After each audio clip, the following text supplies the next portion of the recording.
Presidente, quem se der ao trabalho de pesquisar os meus discursos nesta casa, quer no primeiro mandato, entre 95 e 2002, quer nos últimos 6 anos, vai identificar a minha obsessão por formular e construir um projeto para o Brasil.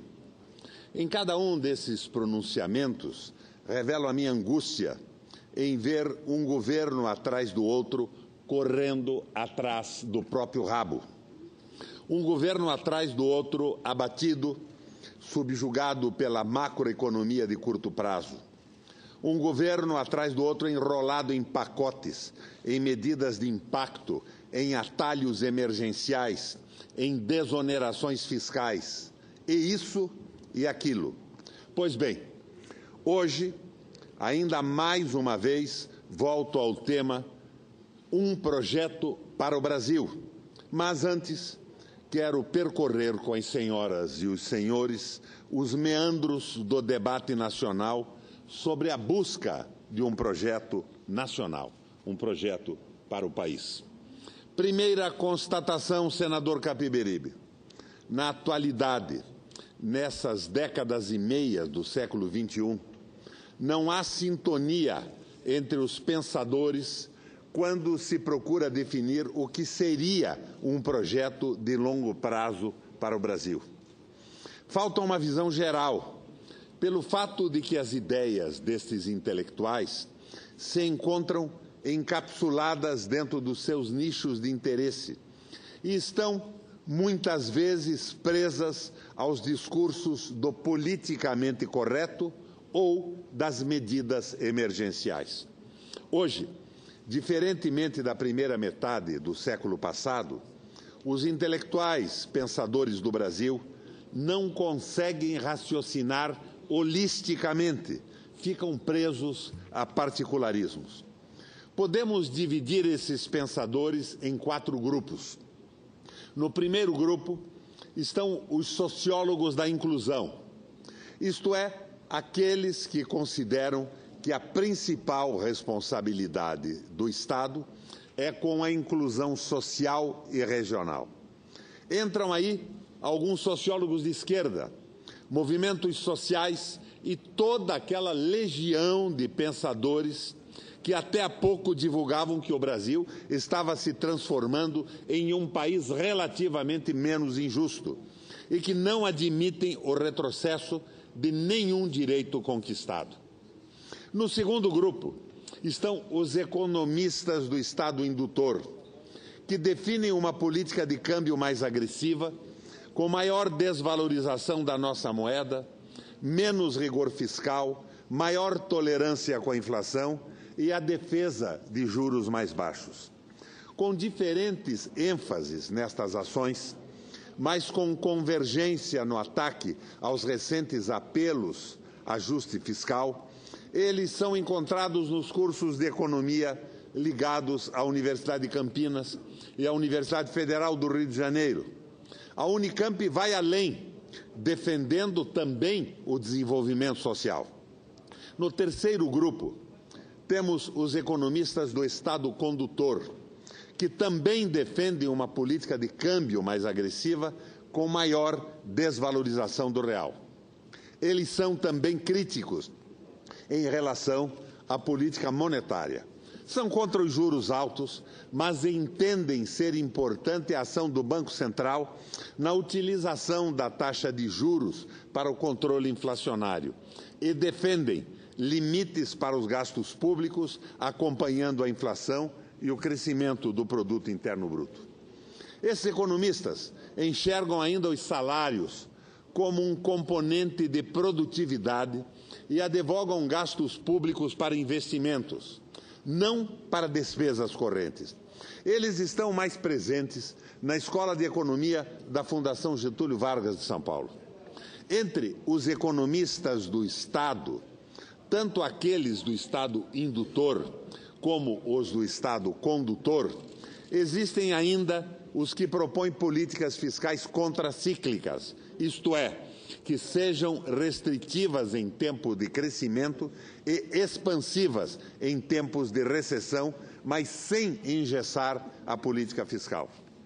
Por fim, no quarto grupo, temos os desenvolvimentistas, onde se inclui herdeiros das tradições do ISEB, Instituto Superior de Estudos Brasileiros, dos anos 50, e dos formuladores dos planos nacionais de desenvolvimento, que acreditam que um país só se realiza se dispuser de um projeto nacional. Nesse projeto nacional, juntam-se políticas industriais, diplomacia, defesa, industrialização, uso estratégico do mercado interno, parceria com grupos nacionais, tudo decorrente de um planejamento de Estado coercitivo para o setor estatal e indicativo para o setor privado. Para os desenvolvimentistas, a questão social fica em segundo plano, como uma espécie de consequência do desenvolvimento industrial. Não por outro motivo. A fase de industrialização brasileira, especialmente no período militar, foi marcada por uma grande concentração de renda. Considero, senhoras e senhores senadores, que nenhum desses quatro grupos hoje consegue definir um modelo sistêmico de desenvolvimento que possa resultar em um exitoso projeto nacional. No entanto, a partir da década de 30 do século passado, isto foi possível. Industrialização, urbanização e integração do território nacional eram os eixos daquele projeto, acompanhados de intervenção estatal na economia, toda vez que o setor privado se demonstrasse incapaz de vencer os gargalos que a economia apresentava. Este projeto foi razoavelmente bem sucedido até 1980. Os quatro grupos nomeados apresentam, cada qual, suas idiosincrasias e necessitam ou a visão completa da realidade ou a readequação à contemporaneidade. Muitas fórmulas vitoriosas nas 5 décadas que se seguiram à Revolução de 30 não seriam mais únicas em um país que encontrou a importância da melhor distribuição de renda como fator de construção da cidadania e do mercado interno. Mas sua concepção macro não se perdeu no tempo, já que a indústria ainda é o motor do desenvolvimento. A urbanização traz consigo menores gastos sociais.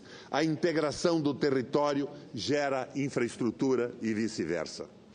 A ação estatal na economia é instrumento central para o desenvolvimento das nações. Assim sendo, há alguns pressupostos para o desenho de um novo projeto para o país. Uma espécie de roteiro que são premissas que se apoiam no passado, inclusive no passado recente, que se refletem no presente e se projetam para o futuro. Presidente, eu estou tentando colocar para o conhecimento do Congresso um projeto nacional elaborado pelo meu gabinete, com a minha participação, evidentemente, que eu quero contrapor a tudo isso que está acontecendo hoje. Eu havia solicitado ao companheiro que presidia antes de Vossa Excelência a sessão, a tolerância de um tempo, esse tempo que normalmente se dá para o Aécio Neves e para esses companheiros tão importantes, para que esse humilde senador pudesse expor as suas teses. Senador Requião, os senadores são todos iguais aqui, então não há diferença entre o senador Aécio Neves e Vossa Excelência. Então, essa é a minha esperança. Então, só que nós temos horário de 11 horas para a ordem do dia, mas eu vou aguardar o pronunciamento de Vossa Excelência. Essa é a minha esperança. O primeiro pressuposto é que se constituiu, ao longo dos últimos anos, uma enorme dívida pública que inviabiliza qualquer ação estatal que necessite de investimento e que poderia servir e ter êxito na solução dos entraves para promover o desenvolvimento do país. O segundo pressuposto é que no século XXI houve uma melhor distribuição de renda, resultado da implantação de políticas sociais, possibilitada também pela melhor relação de trocas no comércio internacional, que elevou o preço das commodities. O terceiro pressuposto, senador Tasso, é o fato do país ter integrado ao litoral significativa parcela de seu interior, tendo até deslocado sua capital federal a mais de 1.000 quilômetros da costa. O quarto pressuposto é que o Brasil conta com uma indústria ampla e diversificada, a mais completa do Hemisfério Sul e da América Latina. O quinto pressuposto é o Brasil ter se transformado em um país urbano. Mais de 84% de nossa população vivem em aglomerados urbanos e mais de 45% habitam grandes metrópoles. Vamos agora analisar cada um dos 5 pressupostos. O Brasil possui uma enorme dívida pública. O primeiro pressuposto. Toda a orientação da política econômica recente tem sido no sentido de criar o impossível, ou seja, criar as condições de se honrar enorme dívida pública contraída ao longo dos anos e maximizada no último quarto de século. Esta dívida enorme é impagável e, ao invés de se tornar um impedimento ao exercício da ação estatal, vira ajuste fiscal e cortes orçamentários. Ela deveria ser vista, ao contrário, como um elemento promotor de investimentos, pela sua ordenada e planejada alocação em atividade produtiva. Exemplo da Alemanha, exemplo dos Estados Unidos no New Deal. Tal modificação de enfoque é a chave para o sucesso de qualquer projeto de longo prazo para o Brasil. Os instrumentos fundamentais para a construção dessa enorme dívida pública foram, nos últimos anos, sucessivas desonerações do capital, acompanhadas por uma política econômica que não enfrentou as questões do câmbio apreciado e dos juros escorchantes. Mantém-se um errôneo modelo que dá toda a liberdade para o capital e que pratica a mais alta taxa de juros do planeta. Essa liberdade e os juros atraem capitais voláteis, que promovem a apreciação cambial e a perda de competitividade na produção interna. Por isso, a construção de um projeto nacional exige câmbio competitivo e controlado, uma nova política monetária que traga os juros aos níveis internacionais e a troca lógica da atração da poupança externa pela enorme poupança interna que será liberada pela conversão da dívida pública em investimentos. É o exemplo de Omar Schacht na Alemanha. Segundo, o Brasil precisa de melhor distribuição de renda. A primeira década do século XXI demonstrou que a melhoria na distribuição de renda, através de políticas sociais, pode ser uma peça importante no processo de desenvolvimento do país. Contudo, ela tem que ser permanente e baseada em fatores internos e não ao sabor da alta internacional de commodities. O reconhecimento constante do fator trabalho no processo deve ser buscado através de uma política que valorize o emprego, o salário mínimo e as relações trabalhistas. Este é o instrumento importante de distribuição de renda. Contudo, um dos elementos centrais para a melhoria permanente na distribuição de renda é a construção de um sistema educacional que garanta, no mínimo, uma década e meia de bancos escolares à população e que vocacione a maior parte dos formandos para as ciências naturais e a engenharia. A reformulação de currículos, a valorização do magistério, o fomento à pesquisa científica precisam ser pilares desse modelo de educação de massa. Montar uma economia não depende da mão de obra barata para ser bem-sucedida. Exige um novo tipo de trabalhador, um trabalhador educado e com maior renda. Terceiro ponto, o Brasil precisa integrar seu território. Todo o esforço de construção da infraestrutura do Brasil no último século foi incapaz de promover acesso dos meios modernos de logística à metade do território nacional. Isso se deve, entre outros fatores, ao desprezo pelo planejamento na ocupação do território, à não priorização de recursos para a infraestrutura e à excessiva prioridade concedida ao modal rodoviário. A formação da infraestrutura, seja social, aquela que envolve ações nas áreas de educação, saúde, segurança e saneamento, seja a econômica, vocacionada para energia, transportes e comunicações, requerem necessariamente planejamento de longo prazo e a elaboração detalhada de projetos de engenharia. Mas requer, antes de tudo, a elaboração de um plano de ocupação do território que envolva desde ações de ordenamento territorial até política de ocupação fundiária.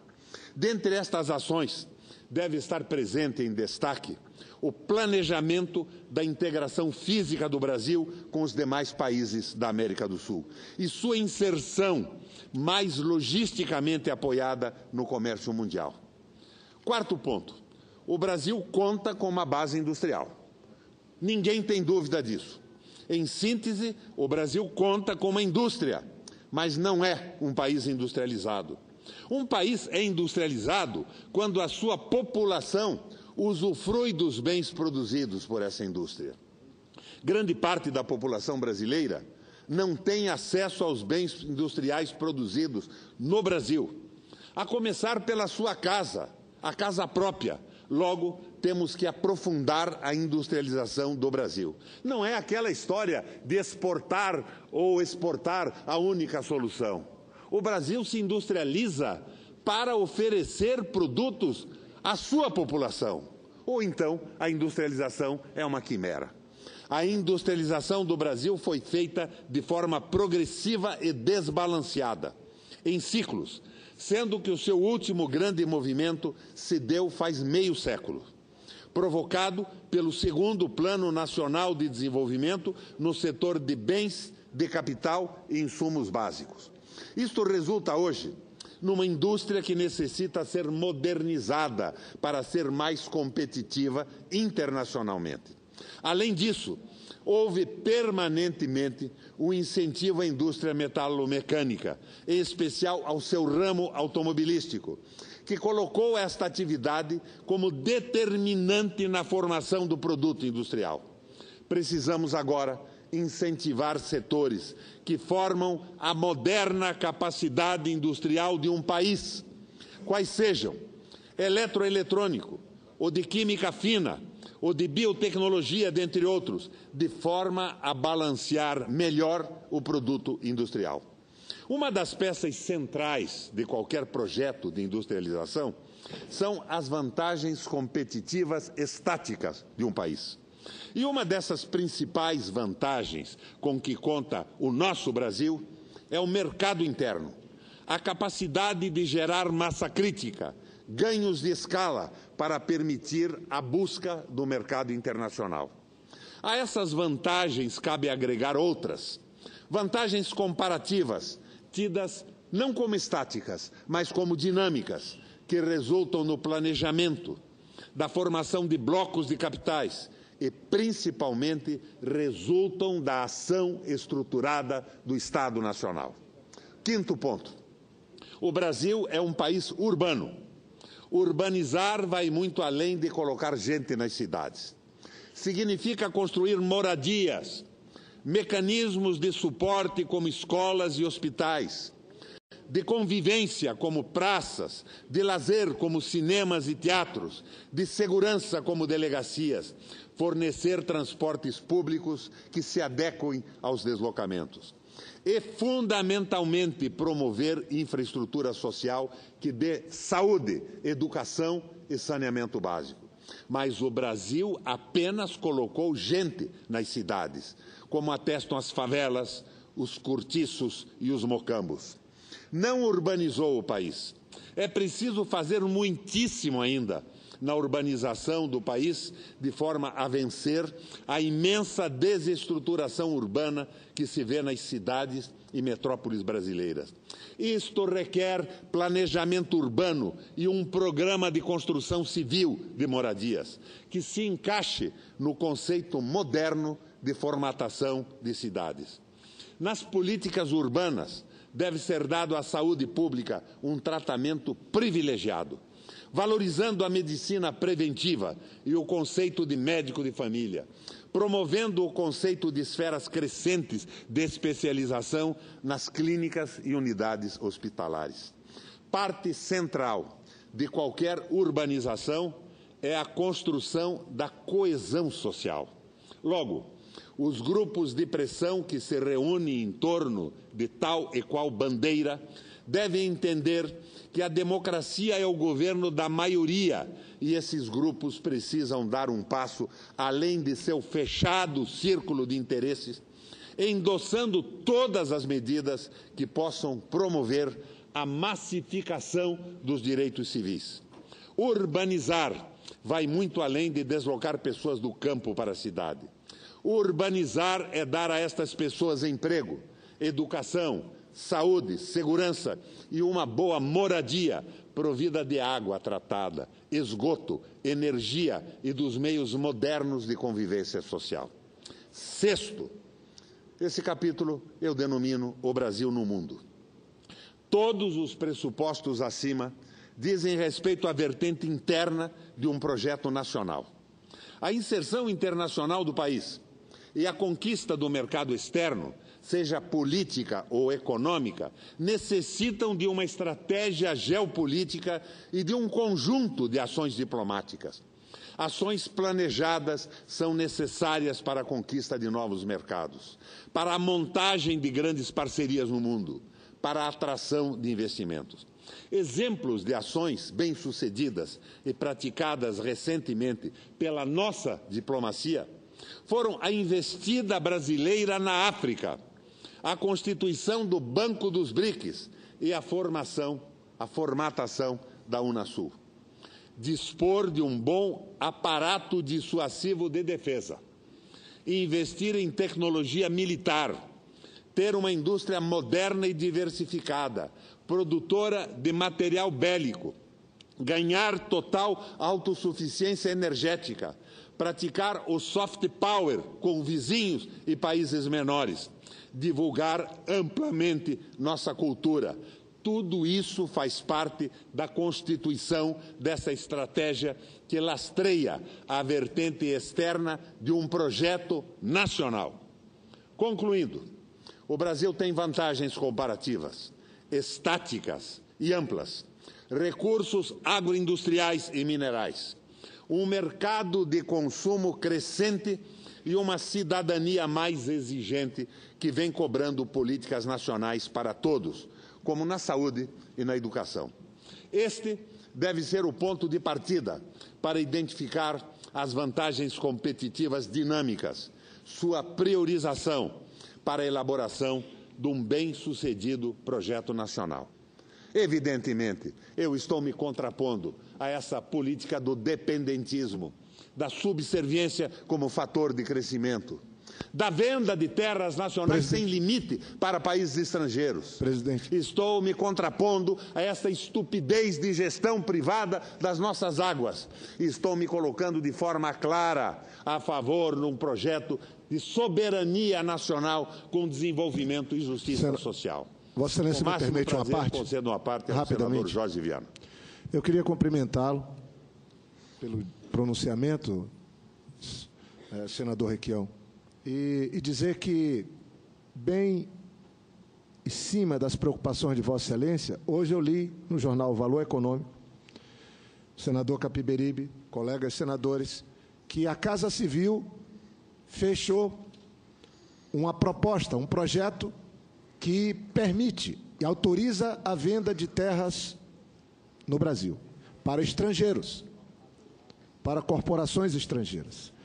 Li e fiquei muito assustado. Já tínhamos essa preocupação. Eles estabeleceram limites para a compra. Então, veja, uma empresa, uma pessoa, um estrangeiro pode comprar até 25% do território de qualquer município. Caberia, então, mais ou menos 8 estados de Israel dentro do município do Acre e do Amapá. Vou dar alguns números, mas também, no ponto de vista da cidade, pode-se comprar até 40% das cidades. Esse é o projeto que está vindo do governo Temer para a Câmara, atendendo setores que trabalham com a agropecuária.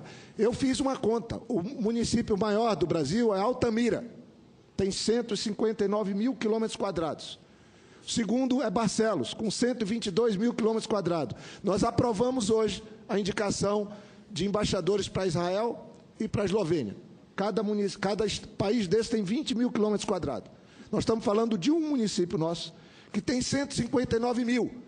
Quer dizer, grupos, corporações estrangeiras vão poder comprar países dentro da Amazônia brasileira. O meu estado, o meu município tem 10 mil quilômetros quadrados, Rio Branco. O Acre tem 164 mil quilômetros quadrados. Agora, aí o presidente Collor, que presidia a sessão, falou, é um feirão vendendo o Brasil. Num pior momento para a economia brasileira, para o empresariado brasileiro, se coloca o Brasil à venda. A Petrobras, os ativos da Petrobras, os ativos da... Pior do que isso, senador. Do saneamento. Pior do que isso é...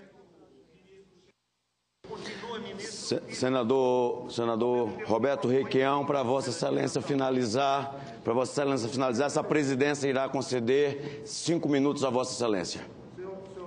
Só para agradecer. Então, eu queria agradecer a parte e dizer que lamento, já propus 2 requerimentos para termos uma audiência na Comissão de Relações Exteriores e Defesa Nacional para debatermos e denunciarmos esse absurdo que agora vem do governo que está querendo pôr o Brasil à venda.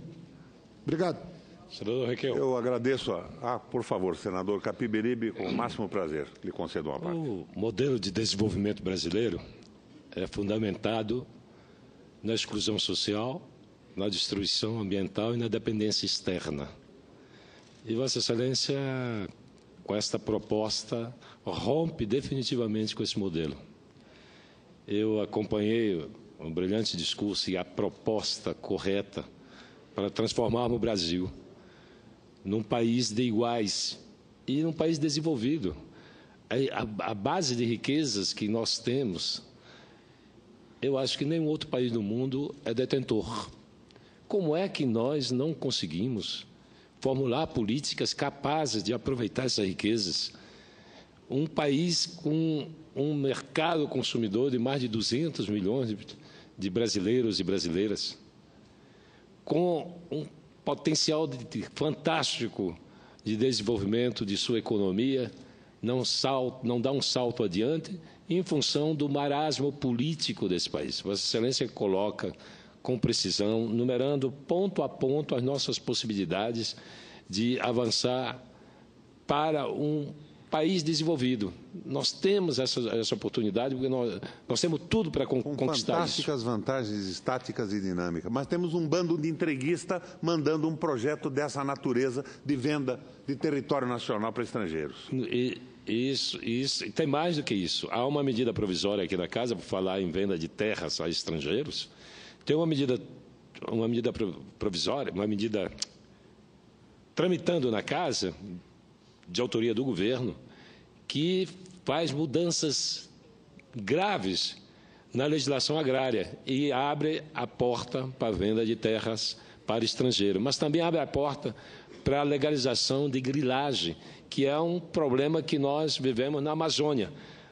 Se essa medida provisória for aprovada aqui, está legalizada a grilagem em todo o país. Portanto, eu quero parabenizá-lo pela proposta que rompe com a dependência externa, com a exclusão social e com a destruição ambiental. Logo, se eu entendi bem, nós temos um governo que está mandando uma medida provisória a favor dos grilheiros e, em seguida, permite que os grilheiros vendam a terra grilhada a países estrangeiros, numa proporção absolutamente inaceitável e sem limite.